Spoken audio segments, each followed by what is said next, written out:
উফ ইমান ৰ'দ দিছে আজি পানী এগিলাচ পোৱা হ'লে পাই ইমান ভাগৰ লাগিছে হেৰা শুনিছানে পানী এগিলাচ আনাচোন এই বৰ জোৰ পিহা লাগিছে আনাচোন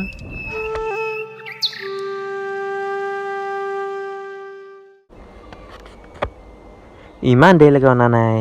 হেৰা শুনিছা মইতো বিয়াই পতা নাই পাগলৰ নিচিনা কি চিঞৰি আছো মানে সেই এতিয়া নিজে লৈ খাবগৈ লাগিব সেই